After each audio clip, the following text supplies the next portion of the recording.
Ma question s'adresse au ministre de l'Éducation nationale, de la Jeunesse et des Sports. Vous avez récemment annoncé le protocole prévu pour la rentrée scolaire 2020 avec 2 hypothèses, en présentiel et à distance, en fonction de l'évolution de la pandémie. Je salue l'anticipation et les informations apportées.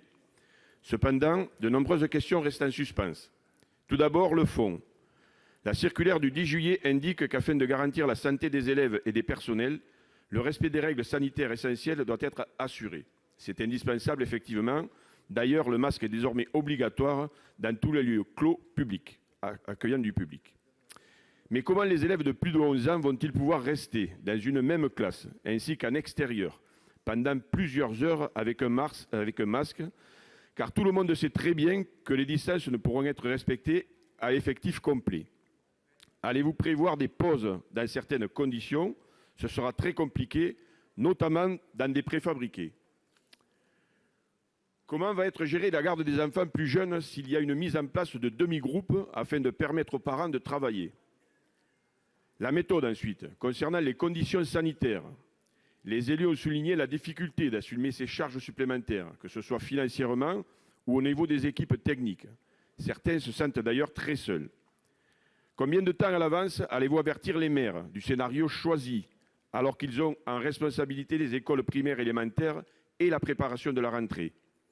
Qu'avez-vous prévu pour accompagner les communes, a fortiori dans les territoires ruraux?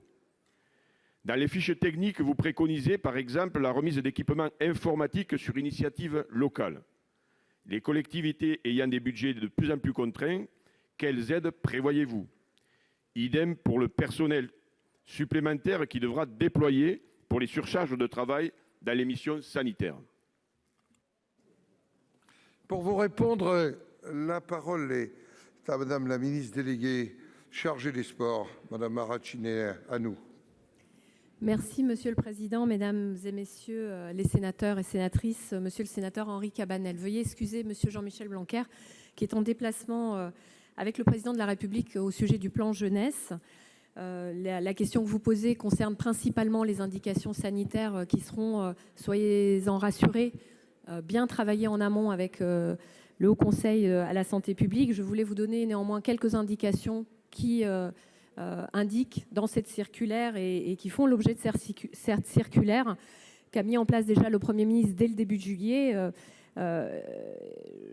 Cette question me permet de remercier les maires et l'ensemble des élus qui ont travaillé sans relâche aux côtés des directeurs et directrices de l'éducation nationale et plus largement de tous les personnels qui ont fait en sorte sur tout le territoire d'assurer à nos élèves l'enseignement à distance puis le retour à l'école. Ils ont répondu présents tout au long de la crise et monsieur le ministre de l'Éducation nationale a souligné à plusieurs reprises et exprimé sa reconnaissance pour tous ces personnels de l'Éducation nationale pendant cette traversée de la crise sanitaire.